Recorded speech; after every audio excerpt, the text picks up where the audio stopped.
3, 2. Good morning, everyone. Today is March 24th, 2021, and I'm very happy to be able to give you all a quick update again on where we are with the project.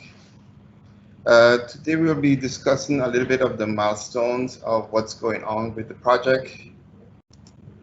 I'll be giving you the context of challenges that we had along the way. We're going to dive into the bidding process, and then I'm going to give you a little bit more information on the timeline for awarding. Just in case you all are not aware of it, if you have not read the newspaper, any of the social medias, yesterday we were able to receive 4 bids for the reconstruction of the terminal building. They're within our expected budget. So at this point, we're going to have the team start the evaluation process as we go forward. But I was going to go a little bit more deeper into that as I move forward to explain to you how that's going to be done. So today, as I mentioned, we're going to have the context of milestones and challenges, a little bit more on the bidding process, and then the timeline for awarding the bids. You guys have seen this before. The last time we did the presentation, we spoke about a hurricane, what we did to get ourselves operational again. We explained about the roof repair and the pre-works. We went into all the facilities and what the terminal is going to look at. So as you can remember, we were in arbitration with the Nagico insurance company on the value of the damages. That took quite a while, but by the end of 2018, we had waterproofed the roof. We had gone into the terminal building with package 1, and the temporary facilities were all moved. Taking that into context, I would like to now walk you through the process from 2019 once we were in package 1, all the way up to yesterday, which was the bid closing date, where, as I mentioned, we received 4 bids for the reconstruction of the terminal building. And it's kind of important that we have this discussion so that we can remind folks on all the work that's been happening and the process on how this is expected to be carried out. For every World Bank project, there's certain rules and procedures that needs to be put in place, that the World Bank have in place, which will guarantee that the funds, the monies, they reach where they're supposed to go, and they're used for what they're intended to be used for. There's actually 6 cycles: the identification stage, the preparation stage, appraisal stage, negotiation and board approval stage, implementation and support, and the completion and evaluation stage.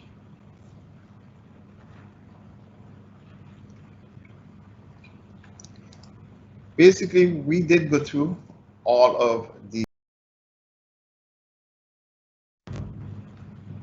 We are right now on the effectiveness stage, which is actually in here the negotiation and support.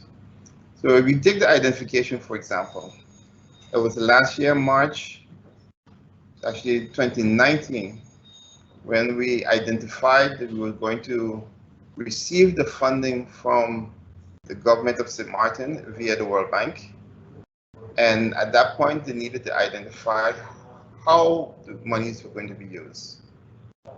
By May, we needed to start preparing a slew of documents for them to be able to review, to show them how we were going to be able to safeguard the processes for the reconstruction of the terminal building. Back then, we needed to put all of these documents in play. And as I mentioned, this is a World Bank process, and as we can see, it takes quite a while for a lot of these things to be able to be put in place. We needed to write something called the Environmental Social Management Plan, which talks about how we're going to deal with all the environmental aspects of the project, all the social aspects, and how we're going to manage all of these issues during the project. Then we also needed to put the environmental, social, and commitment plan, which again identifies all the environmental, social, and we needed to commit on the way it was going to be implemented. A stakeholder engagement plan was also required.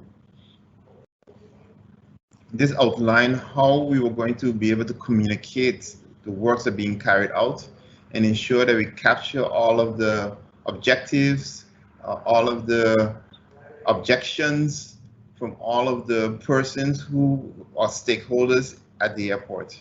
So we have internal, external stakeholders, and each one of you may have different needs or concerns as the project is going on. Those 3 documents can be found on our website, sxmairport.com, under construction, under the project documents. There's quite a number of information that you can pull from there. Another document that we needed to put together, and this is between May and September. We needed to also put together a project operation manual, which is called a POM. Each one of these documents, except for the ESCP, are about 50 pages to 60 pages that we needed to write from scratch, not even knowing how we were going to put these things together.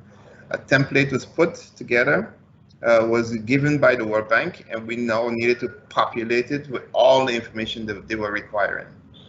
So the project operating manual is the manual that now explains all of the processes that need to be in place before the World Bank is going to be comfortable enough to let us have that money. A labor management plan was also put together that explained how we will be able to use labor on the project, ensuring that there was no abuse, sexual abuse, no harassment. All of that was taken into consideration. A financial management plan was also put together, which is the FM, that explained how the money was going to be transferred from one account to the other, how we were going to be able to ensure completeness before we sign off any documents. That also needed to be put together. And then a project plan for the strategic development of the project, that also needed to be put together. There's where we identified all aspects of the reconstruction project, and we needed to quantify and justify every aspect of the equipment that needed to be purchased and how we were going to purchase it and what documents we're going to use, the RFB, everything needed to be outlined in those documents. Now, this year was a major milestone that all of these were done, and this was basically myself and Mr. Rob Norman working on these documents at a time. Audrey, our procurement specialist, she worked a lot on the SCP, communication officer, our communication officer. She worked on the SCP, and together with the finance department, we also were able to get the POM as well as the FM, everything organized. But as every project, there was some hiccups along the way. If you can remember, in 2019, we were actually awarded the insurance claim, August 2019, and everybody was, yes, we're about to start the project. But that wasn't possible because the monies did not come to the airport's coffers.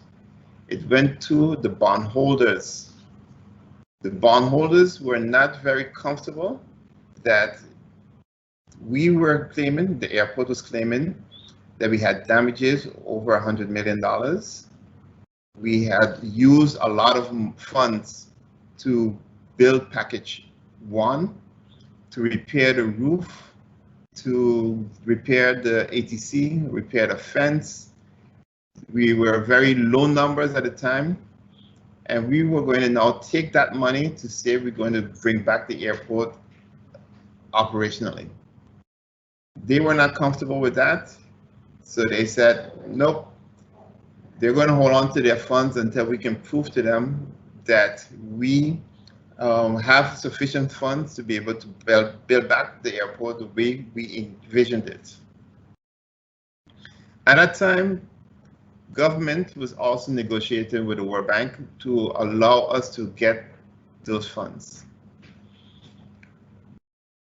We were able to put the documents together.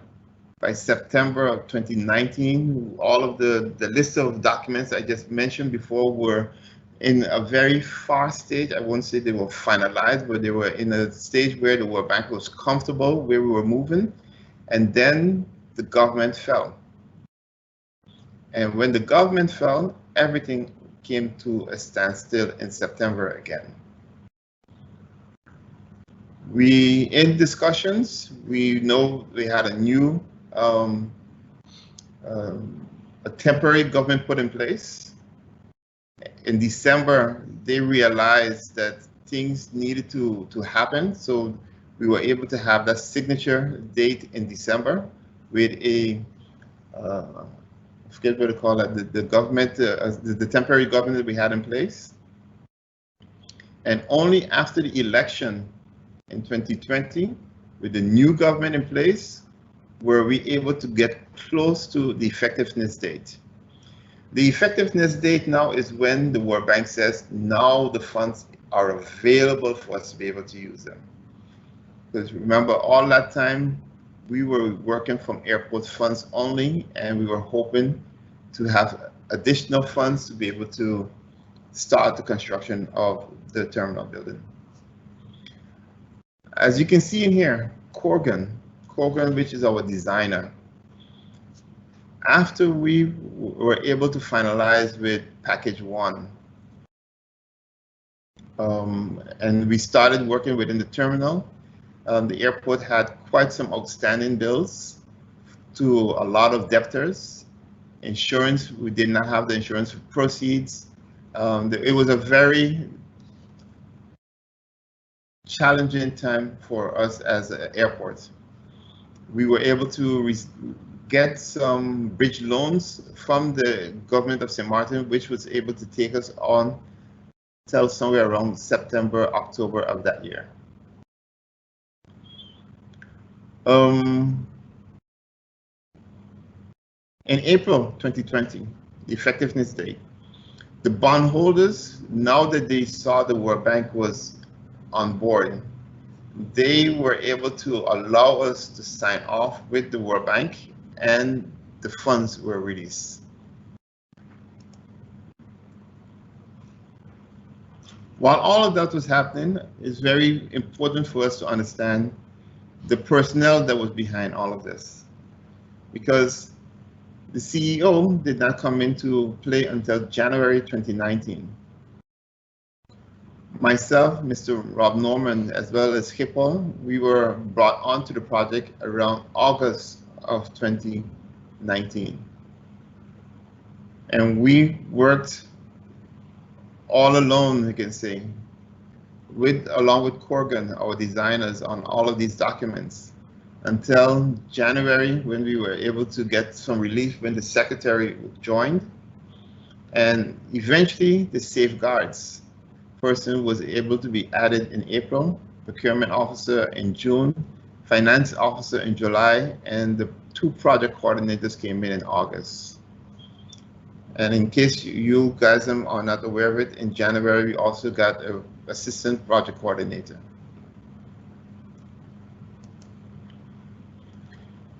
With all of that, we were still able to send out an RFP in 2019 for the package 1A.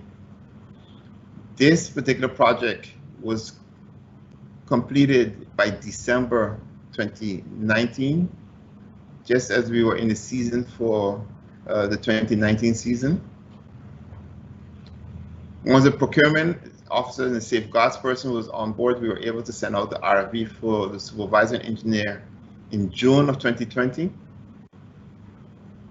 The mole remediation contract went out in July 2020, and the waste disposal RFP went out in August 2020. Those are three large contracts that we were working on. We were able to sign the supervising engineer in September 2020.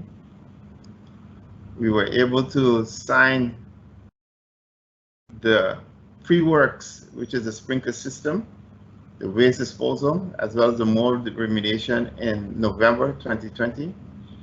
But one of the major milestones was in October of 2020 when we sent out the RFB, the request for bids, for the package 2 reconstruction of the terminal building.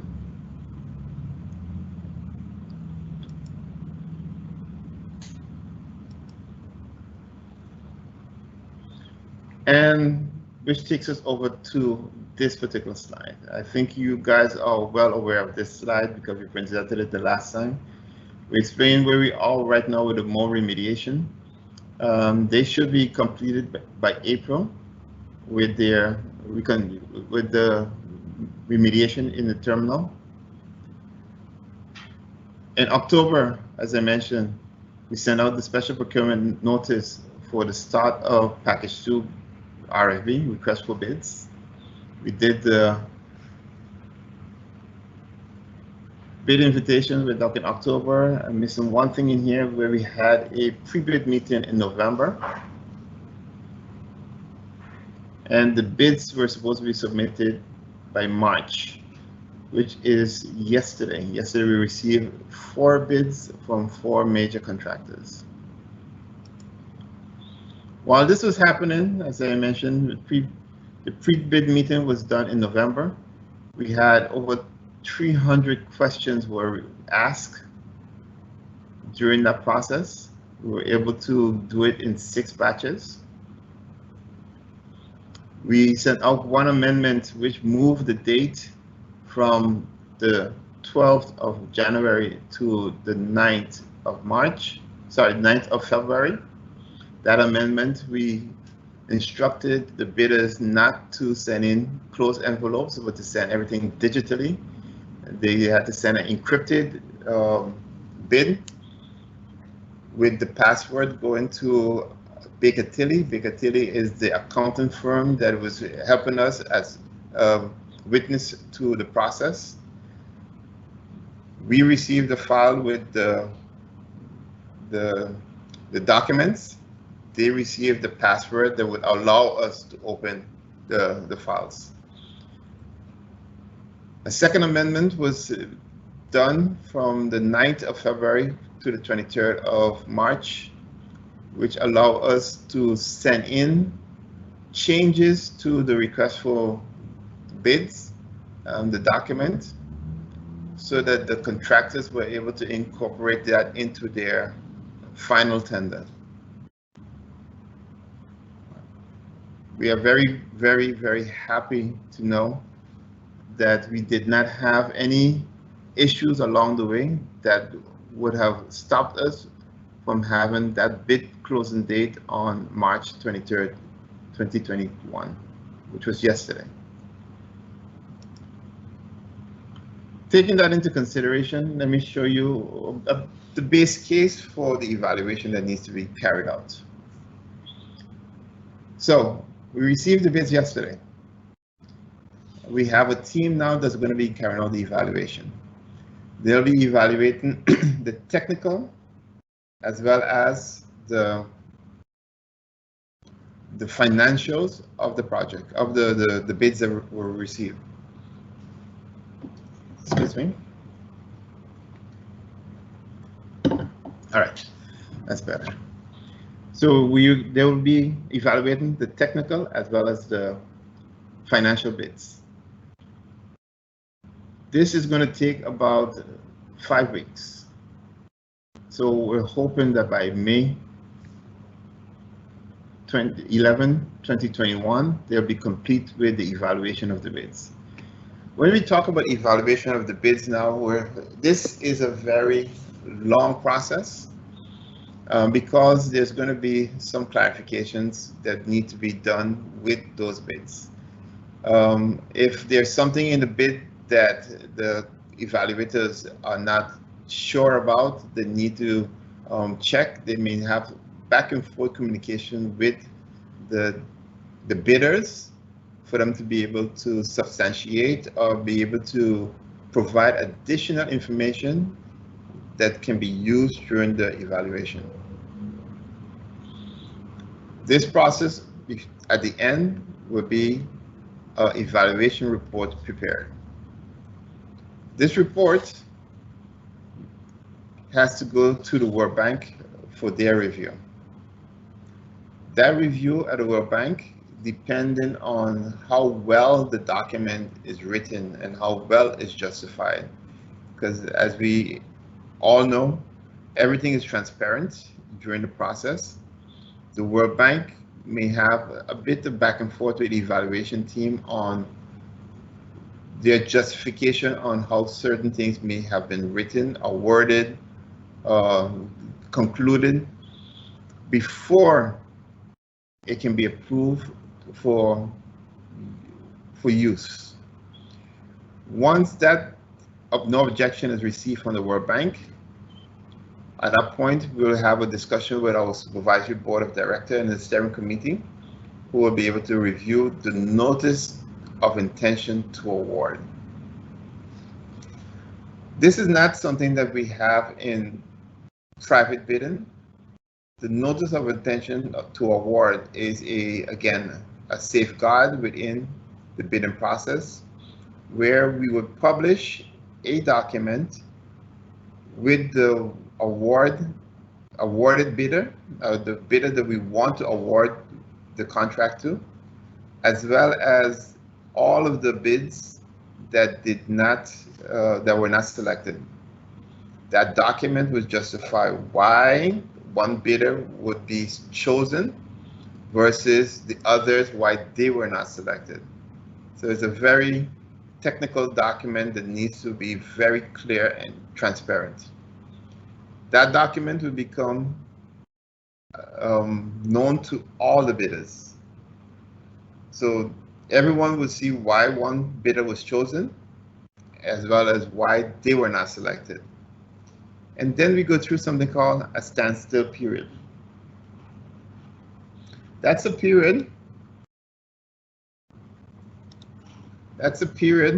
where the bidders who were not awarded now have the opportunity to question and challenge the bids, or should I say the evaluation. They can bring up just about anything on why they felt they should have been chosen over someone, or why someone should not have been selected over them.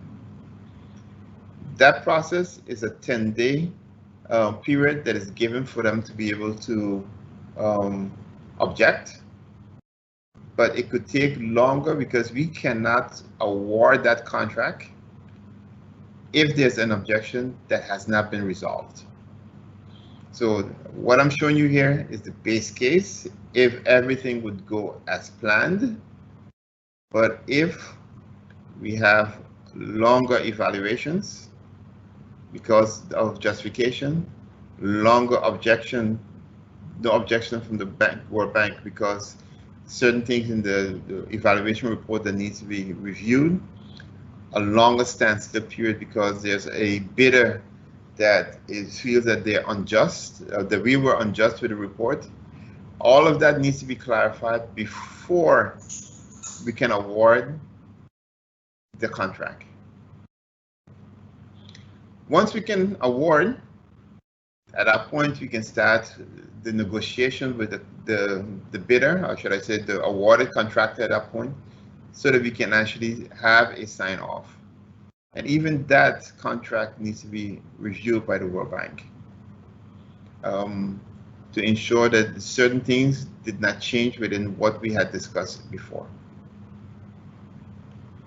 So once we receive that, then we need to, once we sign the contract, is when the mobilization and everything can be known, and we will be publishing that to the world to let everyone know who have won the contract.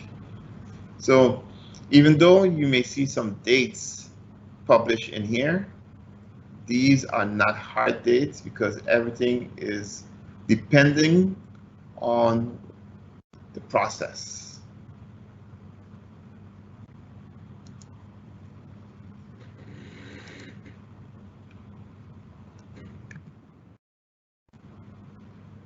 Just to give you a quick highlight on one of the building processes we had before. This is the one that we did for AAR, which is the mold remediation. They also did the mold remediation and the waste disposal. We had the bidding process, which took about 1 month. We had a quick pre-bid meeting in the same time. We had a request for clarification. I think we had like 5 questions that came in, the 26 questions. And we were able to respond to all of these within 4 days. The opening was done. We were able to evaluate the 6 bids in 1 week, award the contract, and the mobilization started. Now for P2, this is all the clarifications we went in here. This was 300 questions. The bid amendment was a bit different as well, because if we had made any amendment here, it would have just been something that would have been added to the contract at the award stage. With the World Bank, every time we did an amendment, we had to go back into the contract, make that change so that the bidder would know it's part of the contract. So it's not an attachment, but it's actually in the contract. The bid evaluation here, we're looking at 4 weeks, but seeing the bids that we received yesterday, we believe it may be 5 to 6 weeks. There's a notice of intention to award, which is not something that was required in the AR project. Standstill period is also, again, not something that's normal. And then the award before we can start a mobilization.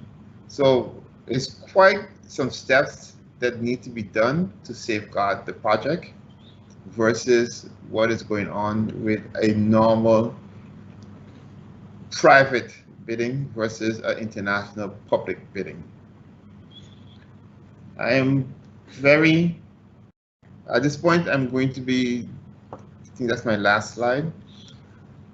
I want to, I'm looking at Damien right now, because I'm hoping that within the next 2 weeks, we can have another presentation to the group where we're going to now dive into more sections within the terminal itself. There's quite some changes that's going to be done in the terminal, and it's good that in these sections, in these segments, that we can sit you down and walk you through the changes so that you are aware of the changes as well as you know why we're doing the changes. There's quite some upgrades that I think we all may be very happy with as we move forward. So please stay tuned to HR, who will be sending out the communique. I guess know we have Holy Week coming up. So we'll let you know within the next 2 weeks, we should have another presentation for the staff to keep you involved in what's going on. At this point, I'd like to bid you guys good afternoon, good morning, good evening, and bye-bye.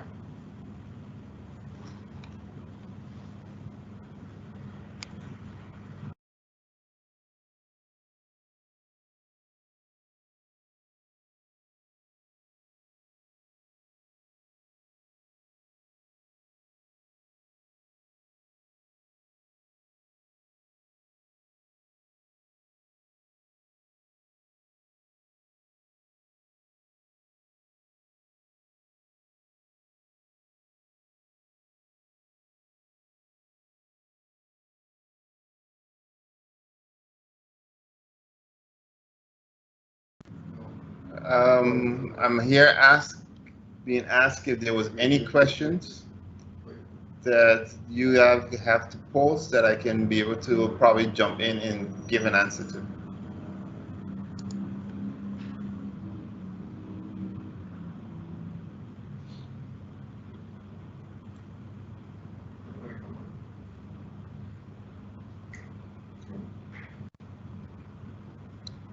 Cameras on.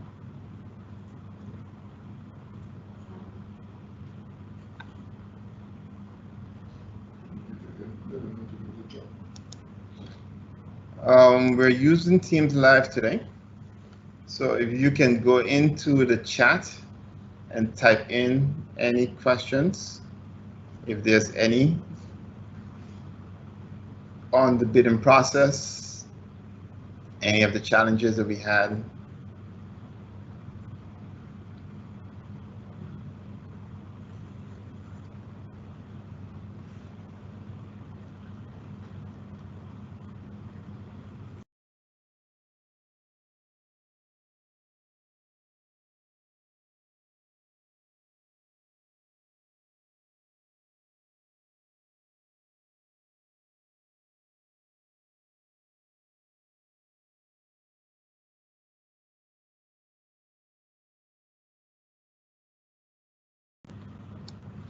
I see I was muted just now. Sorry about that, guys. For any of you who have a question, you can still post it in the chat. We do have people who are monitoring the chat right now. So if anything comes up, I can always come back and respond so that you can be able to get the answers you're looking for. And this time, even though I'm off, the chat is still open.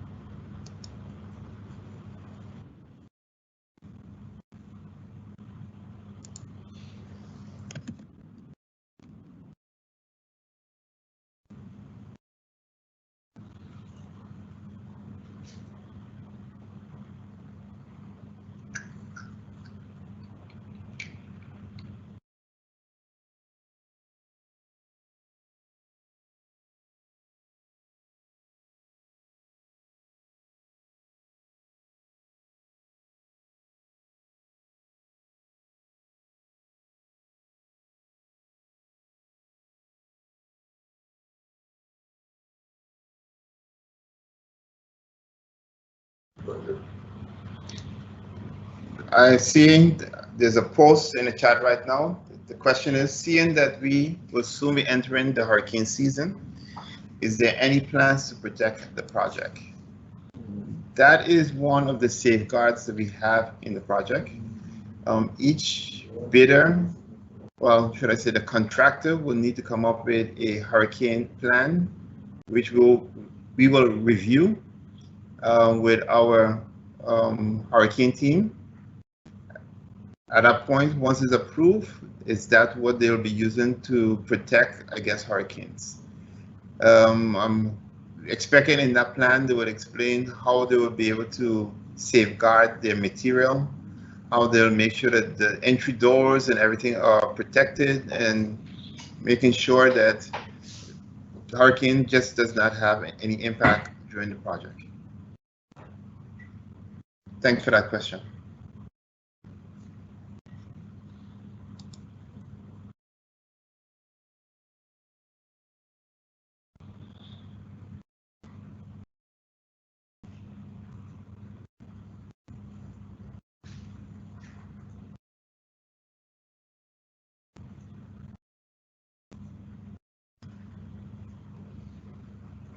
We will also ensure that these videos become available for those persons who did not have the opportunity to log in today, that they will be able to log in at a later date to get this information. I believe this information is very important because the staff needs to also realize there was quite some challenges along the way that we needed to overcome to ensure that we can move the project forward.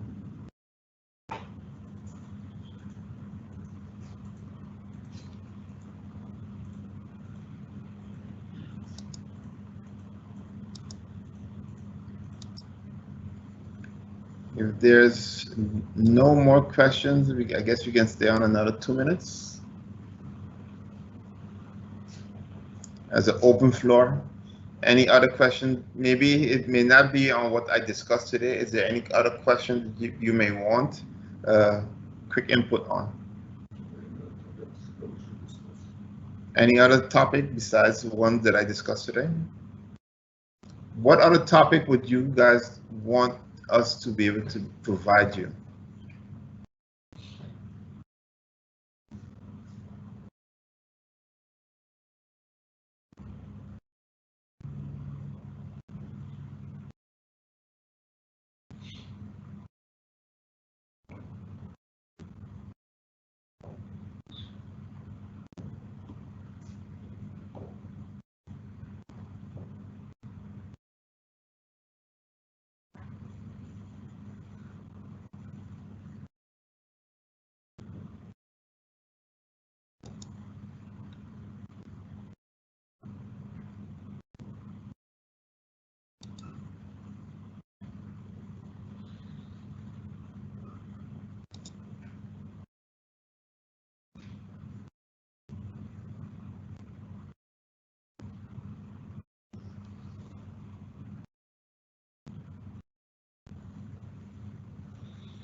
Well, if there's no more questions, then I will go ahead and we'll stop the broadcast.